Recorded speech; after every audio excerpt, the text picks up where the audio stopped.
My parents made me sleep in the basement while my brother lived like a king, telling everyone I was mentally unstable. When they lost everything and showed up at my door crying, I reminded them the basement is where crazy people belong.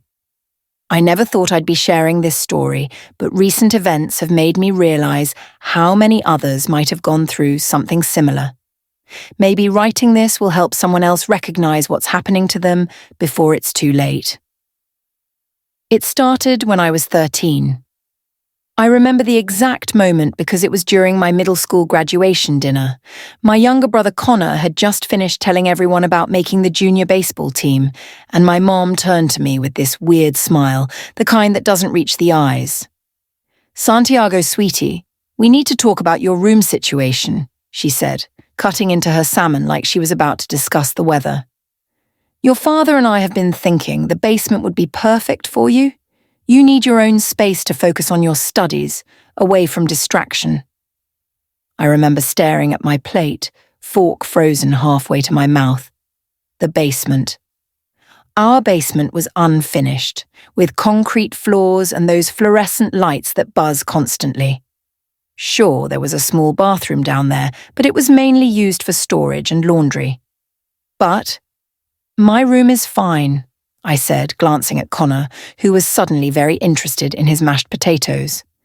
"I don't need—" "It's already decided," my father interrupted, not looking up from his phone. "We're converting Connor's playroom into his new bedroom, and he's taking your room. The basement will be good for you. You've been different lately, more withdrawn. This will give you space to sort yourself out." Different?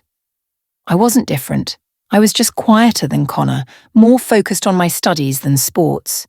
But that dinner marked the beginning of what I now recognize as a systematic campaign to paint me as the troubled child while elevating Connor to golden child status. The basement renovation consisted of throwing down some old carpet samples, adding a second-hand bed, and installing a cheap desk from Walmart. Meanwhile, Connor's new setup included a full gaming system, a new computer for schoolwork, and fresh paint in his chosen color. My parents spent weeks making his space perfect while I carried my belongings down cold concrete stairs. The narrative about my mental instability began subtly. It started with concerned looks when I'd question things, whispered conversations that would stop when I entered a room. Then came the comments to relatives. Santiago's going through a phase, or we're giving him space to work through his issues. What issues? I maintained straight A's, never got in trouble, and had a small but solid group of friends. But somehow every achievement was twisted. Got perfect scores? He's obsessing over grades to avoid social interaction. Spent time reading? He's isolating himself again. Meanwhile, Connor's C+ in math was celebrated because at least he's well-rounded and sports are his real passion. The basement itself became a self-fulfilling prophecy. The humidity made my books curl at the edges. The constant whir of the washing machine became my white noise. During thunderstorms, I'd lie awake listening to water trickle through the foundation, wondering if this time the basement would flood. It never did. But the fear was there, along with the spiders and the occasional mouse that would skitter past my bed. My parents started using my basement dwelling as evidence of my supposed instability. "See how he prefers to be alone down there?" They'd tell concerned teachers or friends' parents. They conveniently left out that it was their decision, not mine. When relatives visited, they'd say I was resting or studying, rather than invite me up to join family gatherings. The contrast with Connor's treatment became increasingly stark. Family photos began featuring him prominently, while I was either absent or barely visible at the edges. Christmas mornings meant Connor opening piles of gifts upstairs while I received practical items like school supplies or new sheets for my basement bed. Every sports game, every school event, every family dinner became the Connor show, with me as the shadowy supporting character who might act out at any moment. I learned to adapt. The basement became my fortress. I threw myself into academics with an intensity that probably did look obsessive from the outside. But what choice did I have? My grades were my ticket out. While Connor was being driven to baseball practice in our parents' new SUV, I was mapping out college applications and scholarship essays by the dim light of those humming fluorescent tubes. The turning point came during my junior year of high school. I overheard my mother on the phone with my aunt, fabricating stories about my episodes and concerning behavior. She described outbursts that never happened, incidents of aggression that were pure fiction. That's when I realized this wasn't just favoritism or poor parenting, this was deliberate character assassination. That night, lying in my basement bed, listening to Connor's muffled victory celebration after another baseball game, they'd installed extra insulation in his floor, my ceiling to dampen the noise, I made a decision. I would play their game, but on my terms. I became the quiet, studious son they claimed I was, but with a purpose. Every hour in that basement was an hour closer to freedom. By senior year, I had a full ride to a prestigious university on the other coast. The day I told them, my mother's face did that thing again, that smile that wasn't a smile. Are you sure you can handle being so far from home? With your condition? I just nodded and went back to my basement. Let them think what they wanted. I had an escape plan, and nothing they could say would stop me. I remember packing my bags that last summer, Connor lounging in the doorway of my basement room. You know they only did all this because they care about you, right? He said, gesturing vaguely at my space. They wanted to help you get better. I looked at him then, really looked at him, and saw what our parents had created. A golden child who truly believed their lies, who would probably spend his whole life believing them. In that moment, I almost felt sorry for him. But that's getting ahead of the story. The real karma wouldn't come until years later, when everything they built came crashing down around them. But that's a story for another post. Update. College was different. The first night in my dorm room, I couldn't sleep because it was too quiet. No humming fluorescent lights, no washing machine, no water trickling through foundation cracks. My roommate probably thought I was crazy, sitting up at 3 a.m. with my desk lamp on, just staring at the ceiling. Old habits die hard, I guess. The first year was rough, not gonna lie. Freedom feels strange when you're not used to it. I kept waiting for someone to tell me I was acting weird or suggest I needed space to sort myself out, but that never came. Instead, I had professors who praised my work ethic, classmates who actually wanted to hang out, and, for the first time, space that was truly mine. I limited contact with my family to brief phone calls, mostly with my mother. Every conversation followed the same script. Connor's latest achievements, vague concerns about my stability, and subtle hints that I should consider transferring to a school closer to home where we can keep an eye on you. I learned to let her words wash over me like those basement water leaks, acknowledged but contained. During my sophomore year, I met Gabriella in my advanced programming class. She caught me muttering to myself while debugging a particularly nasty piece of code, and instead of backing away slowly like most people would, she pulled up a chair and started helping me find the error. That was the first time someone had really seen me. Not as the basement dweller, not as the unstable one, just as me. Our relationship grew slowly, built on late-night coding sessions and coffee runs. When I finally told her about my family, it was almost by accident. We were at her apartment and she asked why I never talked about home. The whole story came spilling out, and I waited for that look, the one I'd seen so many times before, the mix of pity and discomfort. Instead, she got angry. Not at me, but for me. That's not parenting, she said, her hands curled around a coffee mug. That's psychological abuse, hearing someone else name it.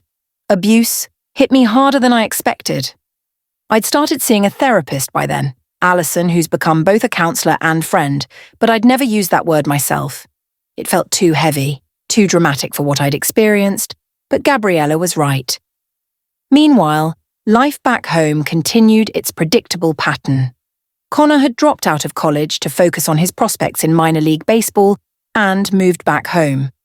My parents, ever supportive, bought him a new car to help him get to practices. They'd also started some kind of luxury home goods business, riding the wave of Instagram influencer culture.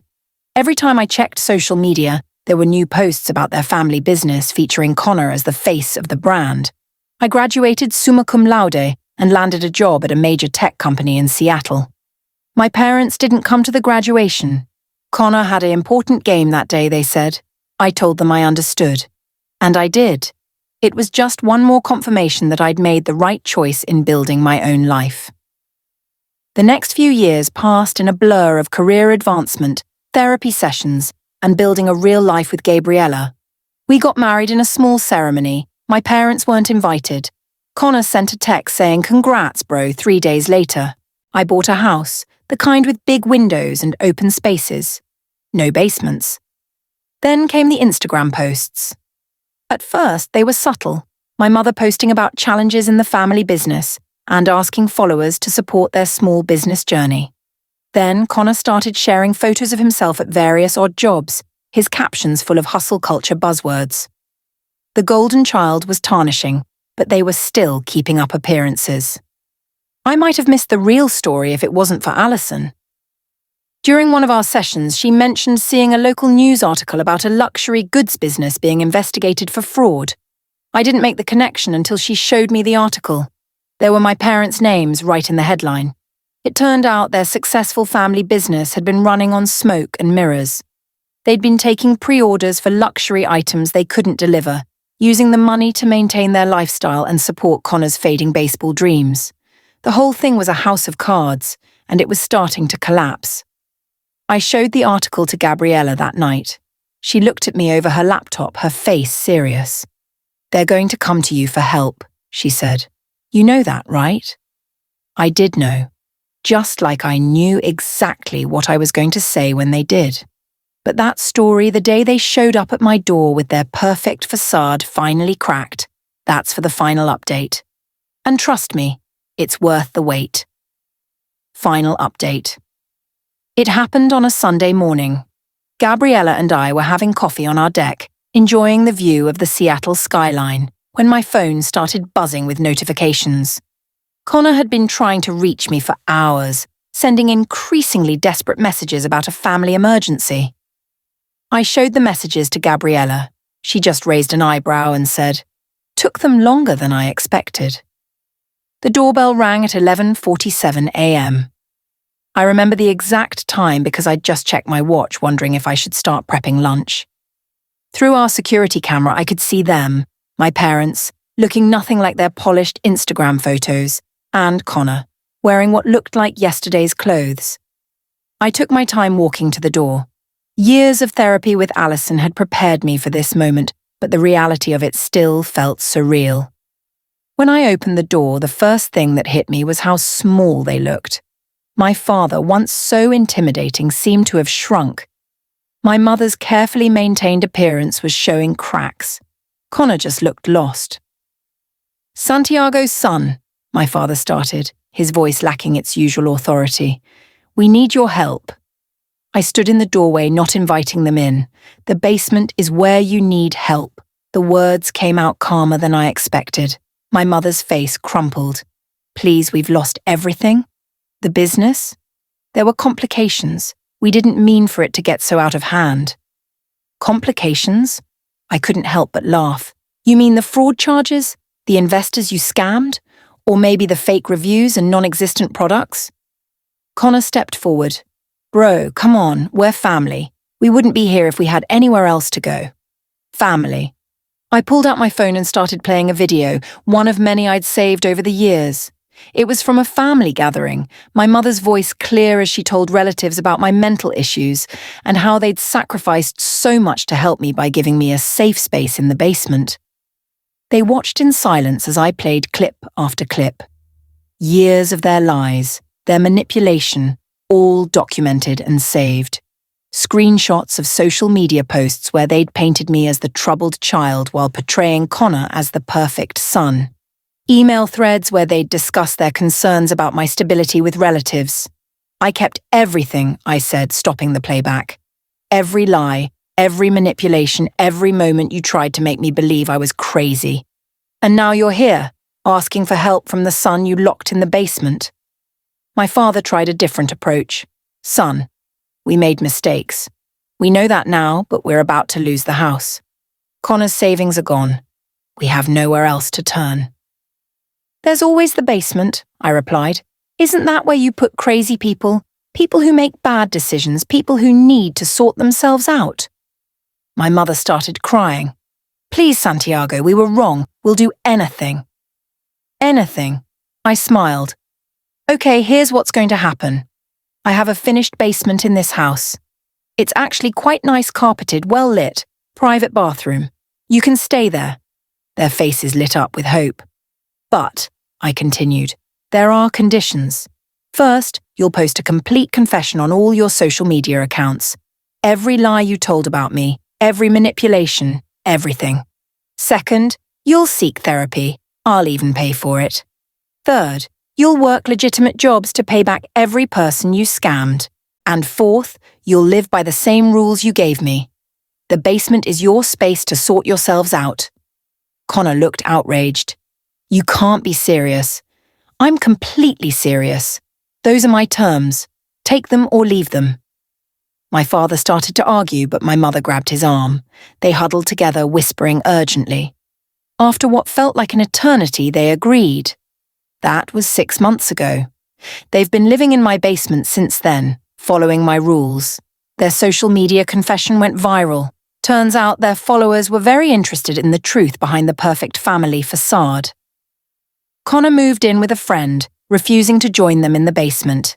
He still sends me angry texts sometimes, but I just forward them to his therapist. Gabriella thinks I'm being too generous, letting them stay at all.